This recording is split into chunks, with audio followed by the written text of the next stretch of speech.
Hello guys, કેમ છો? મજામાં ને? ઇન્ડોએસમાં એકવાર ફરીથી આપ સૌનું સ્વાગત છે. સૌથી પહેલાં તો આજે 4 ઓક્ટોબરનો ખૂબ જ મહત્ત્વનો દિવસ છે. આજે યુપીએસસીની એક્ઝામ છે. જે પણ આપણા રિસ્પેક્ટેડ મેમ્બર્સ આજે આ એક્ઝામમાં અપિયર થવાના છે એ દરેક મેમ્બર્સને હું દિલથી શુભકામનાઓ આપું છું. તમારા બધાનું પેપર આજે ખૂબ જ સારું એવું જાય એવી મારી ઈશ્વરને પ્રાર્થના છે. ફક્ત તમારે એક જ વસ્તુ કરવાની છે. તમે જે પણ પ્રિપેરેશન કરી છે એના ઉપર ટ્રસ્ટ રાખજો, ઈશ્વર ઉપર શ્રદ્ધા રાખજો અને કોઈ પણ પ્રકારનું ટેન્શન લીધા વગર એક્ઝામમાં અપિયર થજો. એક્ઝામ છે તો એ ફક્ત ને ફક્ત જીવનનો ભાગ છે. એને વધારે પડતું ટેન્શન લઈને તમારે કોઈ પણ એક્ઝામમાં અપિયર થવાનું નથી. તમારું બધાનું પેપર સારું જશે એવી મારી ઈશ્વરને પ્રાર્થના છે અને મને વિશ્વાસ છે તમે દરેક લોકો ખૂબ જ સારું એવું પરફોર્મન્સ કરશો. બરાબર છે? તો આજે જે પણ એક્ઝામ આપવા માટે જવાના છે મેમ્બર, એ દરેક લોકો સરકારની જે પણ ગાઈડલાઇન્સ છે તો એનું પાલન કરજો. કારણ કે કોવિડ-19 પેન્ડેમિક ચાલી રહ્યો છે તો તમારે થોડા પ્રિકોશન પણ લેવાના છે. તો એવી રીતે તમે ખુદ તૈયાર થઈને જે પણ જરૂરી વસ્તુઓ છે, જે તમારી પેન છે, કોલ લેટર છે અને તમારું આઈડી છે, તો એ તમારી સાથે રાખીને અને એક્ઝામના ટાઈમથી થોડા પહેલાં તમે દરેક લોકો પહોંચી જાઓ એ તમે એન્શ્યોર કરી લેજો. બરાબર છે? તો આટલી મારે તમને ઇન્ફોર્મેશન આપવાની હતી. એક વખત ફરીથી તમને બધાને ઓલ ધ બેસ્ટ કરું છું અને તમારું પેપર સારું જશે એ તમે વિશ્વાસ રાખજો. આ મારો પણ વિશ્વાસ છે. ઠીક છે? તો ગાઈસ, હવે આપણે શું કરીએ, ડિસ્કશનની શરૂઆત કરીએ. આજનો આપણો પહેલો આર્ટિકલ સેસના બારામાં છે. બરાબર છે? તો અત્યારે સેસ ન્યૂઝમાં કેમ આવ્યું છે? તો જો ખાસ કરીને જે કેગ છે, કંટ્રોલર એન્ડ ઓડિટર જનરલ, તો એને સેન્ટ્રલ ગવર્મેન્ટ દ્વારા જે પણ સેસને કલેક્ટ કરવામાં આવ્યો છે 2018 અને 19, તો એના વિશે એક રિપોર્ટને સબમિટ કર્યો છે.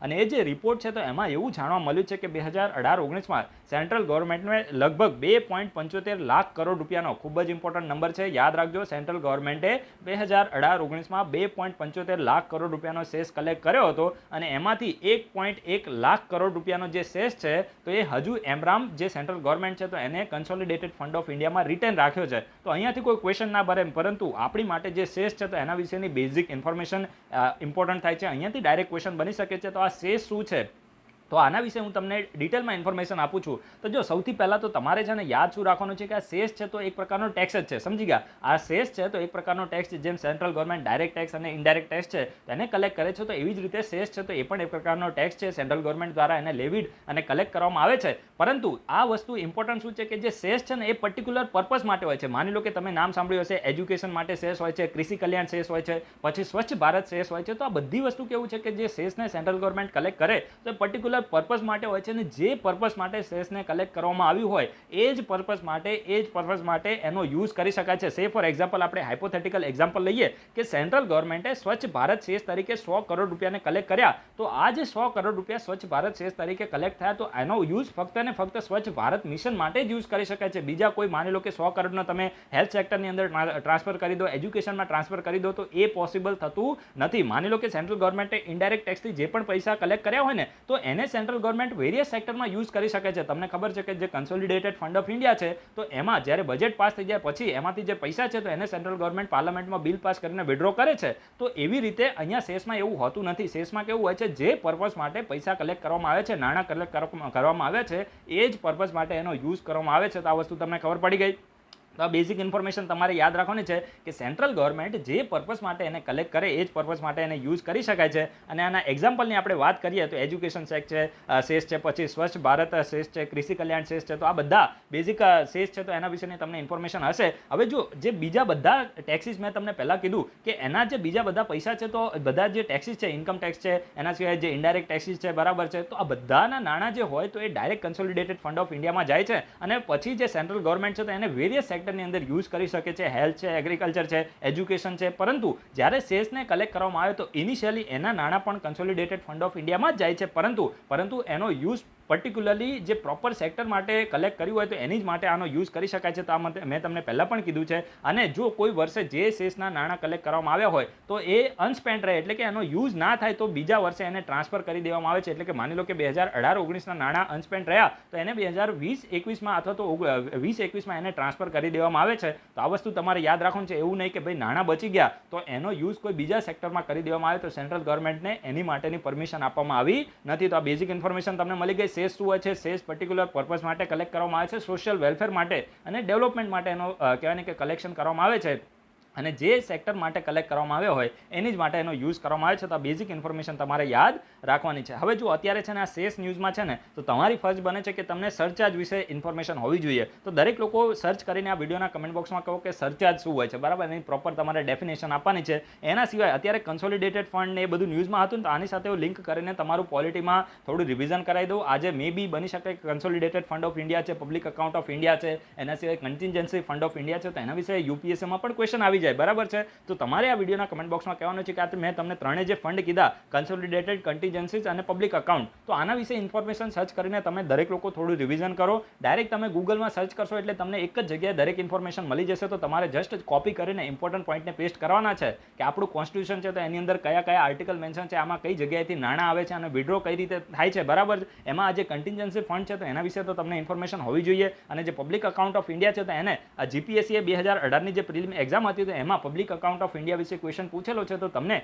આના વિશેની ઇન્ફોર્મેશન હોવી જોઈએ. તો દરેક લોકો તમારા તરફથી થોડા એફર્ટ્સ લગાવીને આન્સર આપવાની કોશિશ કરજો. એના પછી જે નેક્સ્ટ આર્ટિકલ છે તો તે ખાસ કરીને નેશનલ ઇન્વેસ્ટિગેશન એજન્સીના બારામાં છે. યુપીએસસી એક્ઝામ માટે અને જીપીએસસી એક્ઝામ માટે આ બોડી ખૂબ જ ઇમ્પોર્ટન્ટ છે. એમબી જે રિયા ચક્રવર્તી છે તો એના હિસાબથી આ બોડી ન્યૂઝમાં રહી છે. એના સિવાય આ જે નાર્કોટિક ડ્રગ્સ એન્ડ સાયકોટ્રોપિક જે સબસ્ટાન્સીસ એક્ટ છે તો એ પણ રિયા ચક્રવર્તીના હિસાબથી ન્યૂઝમાં રહ્યો છે. તો બની શકે કે યુપીએસસીને પણ રિયા ચક્રવર્તીથી કદાચ અટ્રેક્શન થઈ જાય અને ક્વેશ્ચન પૂછી લે, તો મે બી ક્વેશ્ચન આવી જાય તો તમને એના વિશે ઇન્ફોર્મેશન હોવી જોઈએ. જીપીએસસીમાં પણ આવી શકે છે. તો અત્યારે જો ન્યૂઝ શું છે કે જે સેન્ટ્રલ ગવર્મેન્ટ છે તો એને નેશનલ ઇન્વેસ્ટિગેશન એજન્સીને જે ખાસ કરીને નેશનલ જે ખાસ કરીને જે narcotic drugs and psychotropic સબસ્ટાન્સીસ act છે તો એના તહેત ઇન્વેસ્ટિગેશન કરવાનો પાવર કોને આપી દીધો છે? સેન્ટ્રલ ગવર્મેન્ટે એનઆઈએને આપી દીધો છે. એક વખત ફરીથી બોલું છું, જે સેન્ટ્રલ ગવર્મેન્ટ છે તો એને national drug and psychotropic સબસ્ટાન્સીસ act છે તો એના તહેત કોઈ પણ ડ્રગના રિલેટેડ ટ્રેડ થતો હોય, બરાબર છે, અથવા તો સ્મગલિંગ થતું હોય તો એના વિશે ઇન્વેસ્ટિગેશન કરવાનો જે પાવર છે તો નેશનલ ઇન્વેસ્ટિગેશન એજન્સીને આપી દીધો છે. ખાસ કરીને તમને ખબર હશે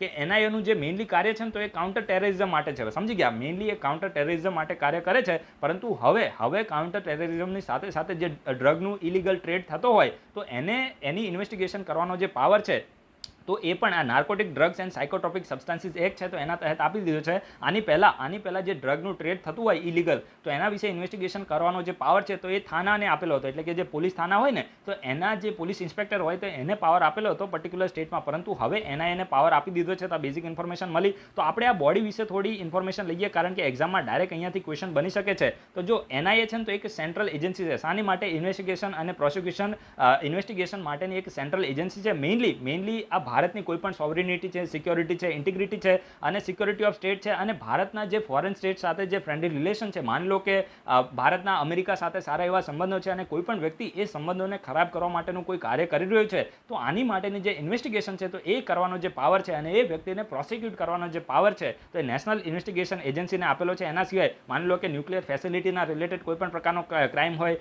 અને જે ભારતની જે કરન્સી છે તો એને કાઉન્ટરફિટ કરવાનો, એટલે કે જે નકલી કરન્સી છે તો એનું સ્મગલિંગ કરવાનું કોઈ વ્યક્તિ કાર્ય કરે તો એને પનિશ કરવાનો જે પાવર છે તો એ પણ જે નેશનલ ઇન્વેસ્ટિગેશન એજન્સી છે તો એને આપેલો છે. અને it is also the central counter terrorism law enforcement agency. યાદ રાખજો, central counter terrorism law enforcement agency છે કોણ? National investigation agency. And it is empowered to deal with the terror related crime across the state without the special permission from the state. હવે આ કહેવા શું માંગે છે કે જે પણ ભારતની અંદર 28 સ્ટેટ આવે છે તો આ 28 સ્ટેટની અંદર કોઈ પણ ટેરર રિલેટેડ ક્રાઇમ હોય તો એની અંદર ઇન્વેસ્ટિગેશન કરવાનો જે પાવર છે તો કોને આપેલો છે? તો એનઆઈને આપેલો છે, નેશનલ ઇન્વેસ્ટિગેશન એજન્સીને આપેલો છે. અને આની માટે જે સ્ટેટ ગવર્મેન્ટ તો એનું અપ્રુવલ લેવું પડતું નથી. તમને ખબર છે કે જે સીબીઆઈ હોય ને, સેન્ટ્રલ બ્યુરો ઓફ ઇન્વેસ્ટિગેશન, તો આને સ્ટેટની અંદર ઇન્વેસ્ટિગેશન કરવી હોય તો સ્ટેટ ગવર્મેન્ટની અપ્રુવલ લેવી પડે છે. પરંતુ જો સુપ્રીમ કોર્ટ કહી દે કે ભાઈ આ સીબીઆઈ છે તો એને સ્ટેટ ગવર્મેન્ટે અપ્રુવલ લીધા વગર કહેવાય ને કે ઇન્વેસ્ટિગેશન કરી શકે છે તો ત્યારે કરી શકે છે. અત્યારે સીબીઆઈ એવું જ કર્યું હતું મહારાષ્ટ્રમાં, તમને ખબર હશે, બરાબર છે, થોડી કોન્ટ્રોવર્સી થઈ હતી, એમાં આપણે જવાના નથી. પરંતુ એમાં કેવું છે કે એને કોઈ પણ સ્ટેટની અંદર ટેરર રિલેટેડ જે ક્રાઇમ છે તો એનું ઇન્વેસ્ટિગેશન કરવું હોય તો સ્ટેટ ગવર્મેન્ટની અપ્રુવલ લેવાની જરૂર નથી. આને ક્યારે સેટઅપ કરવામાં આવ્યું હતું? તો નેશનલ ઇન્વેસ્ટિગેશન એજન્સી એક્ટ 2008ના તહેત આને સેટઅપ કરવામાં આવ્યું હતું. તો આ એનઆઈએને કયા એક્ટના તહેત બનાવવામાં આવ્યું છે? તો નેશનલ ઇન્વેસ્ટિગેશન એજન્સી એક્ટ 2008 છે તો એના તહેત બનાવવામાં આવ્યું છે. અને કઈ મિનિસ્ટ્રીમાં આવે છે આ તમે ખાસ નોટ ડાઉન કરજો. મિનિસ્ટ્રી ઓફ હોમમાં આવે છે. દરેક લોકો આને ખાસ નોટ ડાઉન કરજો. અહીંયાથી ડાયરેક્ટ ક્વેશ્ચન બની શકે છે.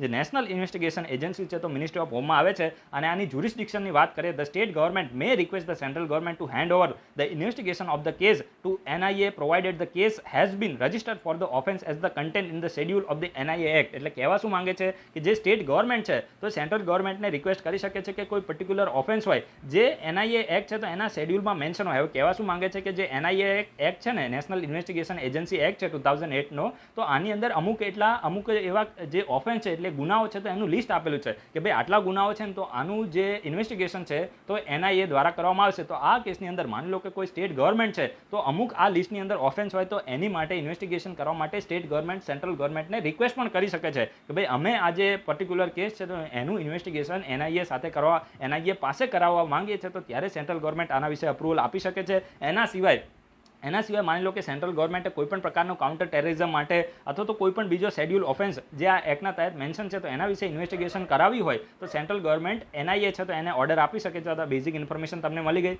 આની કમ્પોઝિશનની આપણે વાત કરીએ તો officers of the NIA drone from the Indian police service and Indian revenue service. હવે તમને ખબર હશે કે જે UPSC છે તો એમાં ઓલ ઇન્ડિયા સર્વિસ છે. ઓલ ઇન્ડિયા સર્વિસ કઈ છે તો ઇન્ડિયન એડમિનિસ્ટ્રેટિવ સર્વિસ છે, ઇન્ડિયન પોલીસ સર્વિસ છે અને ઇન્ડિયન ફોરેસ્ટ સર્વિસ છે. તો આ 3 ઓલ ઇન્ડિયા સર્વિસ છે. એના સિવાય તમે ઇન્ડિયન રેવન્યુ સર્વિસનું નામ સાંભળ્યું હશે, બરાબર છે. તો આ પણ કહેવાય ને કે જે ઇન્ડિયન રેવન્યુ સર્વિસના આના જે ઓફિસર્સ છે તો એને પણ UPSCમાં રિક્રુટ કરવામાં આવે છે. જેનો રેન્ક થોડો ઓછો આવે તો એને ઇન્ડિયન રેવન્યુ સર્વિસ છે તો એ અલોકેટ થતી હોય છે. તો ખાસ કરીને આ જે NIA છે તો એમાં ઓફિસર્સ ઇન્ડિયન પોલીસ સર્વિસ અને જે ઇન્ડિયન રેવન્યુ સર્વિસ છે તો એમાંથી ઓફિસર્સને લેવામાં આવે છે. એટલે કે ભવિષ્યમાં તમે જો IPS અથવા તો IRS બની જાઓ તો તમને નેશનલ ઇન્વેસ્ટિગેશન એજન્સીમાં ઓફિસર બનવાનો તમને મોકો મળી શકે છે. અને આની જે કેટલીક સ્પેશિયલ કોર્ટ છે તો એ આ એક્ટના તહેત બનાવવામાં આવે છે. અને જે various special court have been notified by the central government. અને આ જે સ્પેશિયલ કોર્ટ છે તેને સેન્ટ્રલ ગવર્મેન્ટ દ્વારા નોટિફાઈ કરવામાં આવે છે. Any question as the jurisdiction of this courts is decided by the central government. અને આની જ્યુરિસડિક્શન કેટલી હશે આના રિલેટેડ કોઈ પણ પ્રકારનો ક્વેશ્ચન હોય તો એને કોના દ્વારા ડિસાઇડ કરવામાં આવે છે તો સેન્ટ્રલ ગવર્મેન્ટ દ્વારા ડિસાઇડ કરવામાં આવે છે.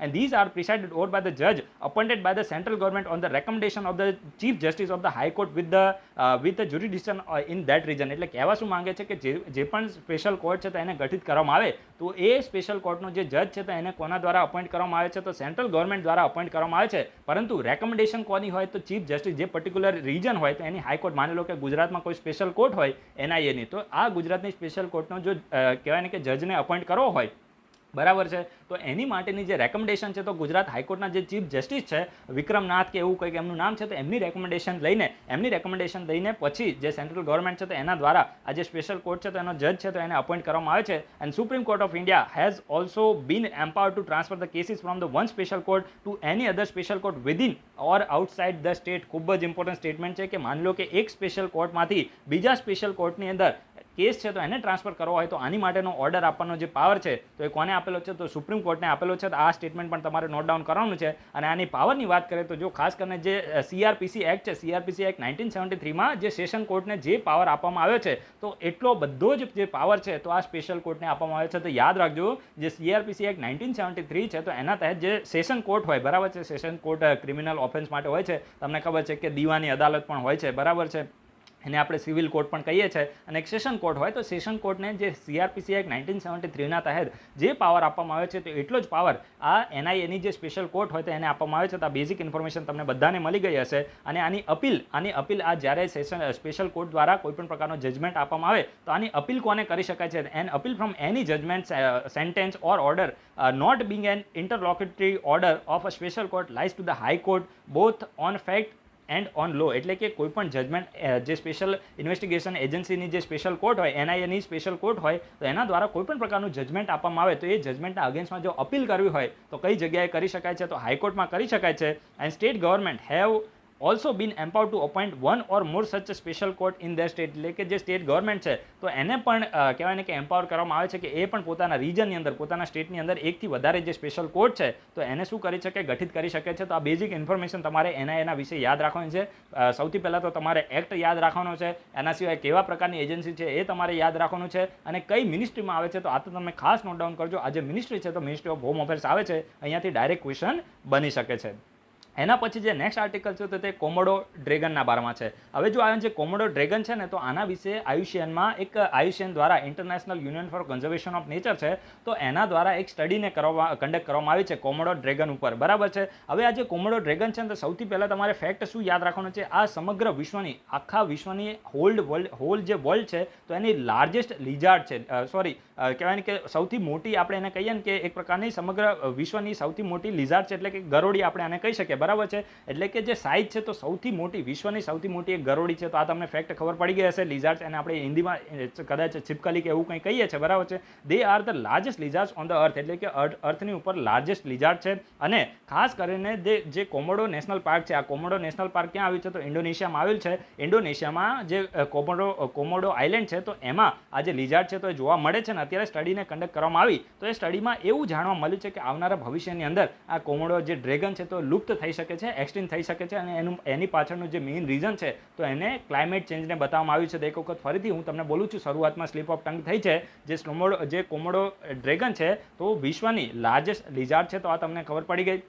એના સિવાય કઈ જગ્યાએ જોવા મળે છે તો ઈસ્ટર્ન ઇન્ડોનેશિયામાં જે કોમોડો આઇલેન્ડ છે તો એમાં આ જે લિઝાર્ડ છે તો જોવા મળે છે. અને ખાસ કરીને જે કોમોડો નેશનલ પાર્ક છે જે યુનેસ્કોની વર્લ્ડ હેરિટેજ સાઇટ પણ છે તો ત્યાં આ જે કોમોડો ડ્રેગન છે તો એ જોવા મળે છે. અને મેઇનલી અત્યારે આયુષ્યન દ્વારા એક સ્ટડીને કન્ડક્ટ કરવામાં આવી છે અને એ સ્ટડીમાં એવું જાણવા મળ્યું છે કે ક્લાઇમેટ ચેન્જની હિસાબે આવનારા ભવિષ્યની અંદર જો નેસેસરી સ્ટેપ લેવામાં ના આવ્યા તો આ કોમોડો ડ્રેગન નામની જે કહેવાય ને કે લિઝાર્ડ છે જે વિશ્વની સૌથી મોટી લિઝાર્ડ છે તો એ લુપ્ત થઈ શકે છે, એક્સટિંક્ટ થઈ શકે છે. તો આ બેઝિક ફેક્ટ તમારે યાદ રાખવાનું છે. એના સિવાય આયુષ્યનમાં હાલમાં આ જે કોમોડો ડ્રેગન છે તો એ કઈ કેટેગરીમાં આવે છે તો વલ્નરેબલ કેટેગરીમાં આવે છે. તો આ પણ તમારે યાદ રાખવાનું છે. આયુષ્યનમાં જે કોમોડો ડ્રેગન છે તો વલ્નરેબલ કેટેગરીમાં આવે છે.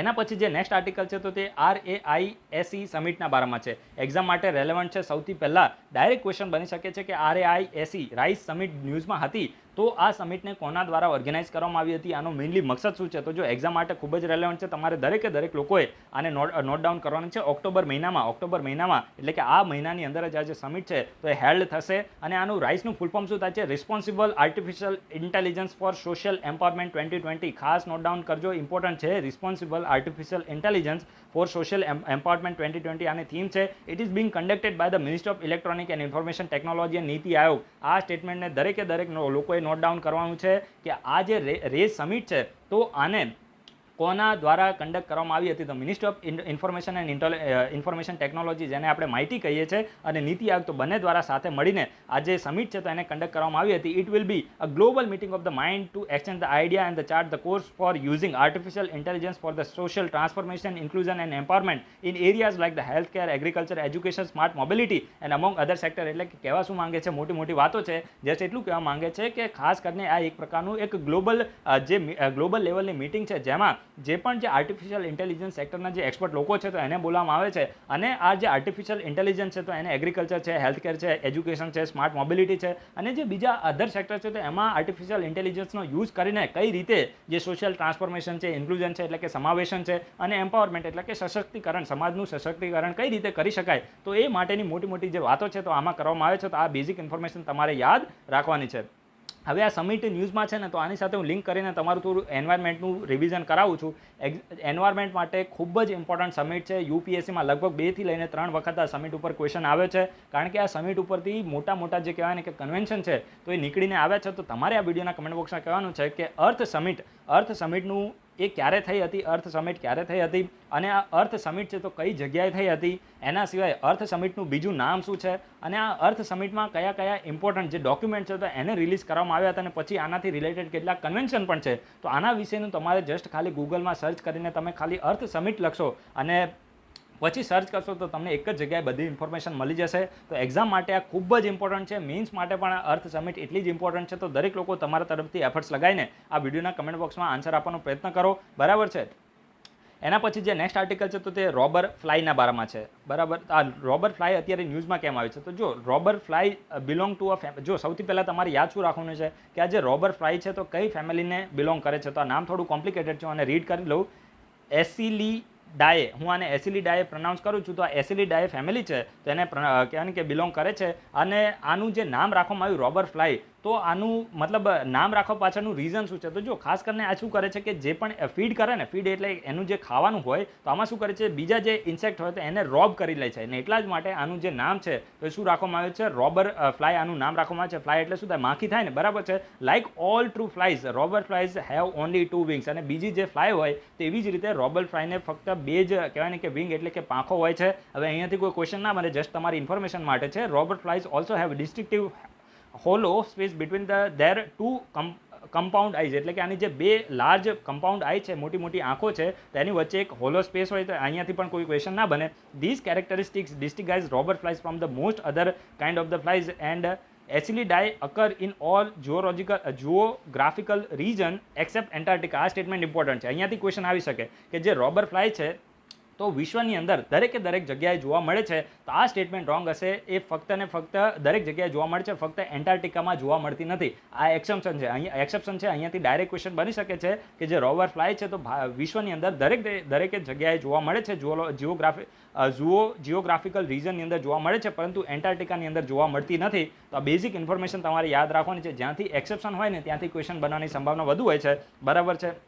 તો આજે આપણે બધા આર્ટિકલને ડિસ્કસ કરી લીધા છે. વિડીયોમાં ક્યાંય પણ સ્લીપ ઓફ ટંગ થયું હોય તો મેં તમને પહેલાં પણ કીધું છે, દરેકે દરેક લોકોએ ઇગ્નોર કરવાની છે, કારણ કે આપણે એટલો બધો ટાઈમ હોતો નથી, એટલે હું વિડીયોમાં 1 સેકન્ડનું પણ એડિટિંગ કરતો નથી. અને આપણે હ્યુમન છીએ એટલે હ્યુમનને સ્લીપ ઓફ ટંગ થાય અને આપણે મોબાઈલની સામે જોઈને બોલવાનું હોય છે, કન્ટિન્યુઅસલી એક્સપ્લેન કરવાનું હોય છે, તો બની શકે ક્યારેક સ્લીપ ઓફ ટંગ થાય. તો તમે બધા લોકો ખૂબ જ મેચ્યોર છો અને મને વિશ્વાસ છે કે તમે દરેકે દરેક લોકો આને મેચ્યોરિટીથી ઇગ્નોર કરતા હશો. અને આપણું જે 95% પોઝિટિવ કન્ટેન્ટ હોય છે તો એના ઉપર તમે કહેવાય ને કે ધ્યાન આપતા હશો, એવું મારી કહેવાય ને કે તમારી દરેકથી અપેક્ષા છે અને મને વિશ્વાસ છે તમે આ જ કરતા હશો. તો વિડીયો ગમ્યો હોય તો લાઇક જરૂર કરજો, ના ગમે તો ડિસલાઇક કરજો. અને આ વિડીયોના ડિસ્ક્રિપ્શન બોક્સમાં ટેલિગ્રામ ચેનલ છે, ટ્વિટર એકાઉન્ટ છે, ઇન્સ્ટાગ્રામ એકાઉન્ટ છે, ફેસબુક પેજ છે અને વોટ્સઅપ ગ્રુપ છે. દરેકે દરેક સોશિયલ મીડિયા પ્લેટફોર્મની લિંક આપી છે, ત્યાંથી પણ તમે ઇન્ડોએસ સાથે જોઈન થઈ શકો છો. એક વખત ફરીથી દરેક લોકોને ઓલ ધ વેરી બેસ્ટ, બરાબર છે. બિંદાસ તમે પેપર લખજો અને દરેકે દરેક લોકો પાસ થાવ એવી મારી ઈશ્વરને પ્રાર્થના છે. So guys, thanks for watching. તમારા બધાનો દિવસ શુભ જાય.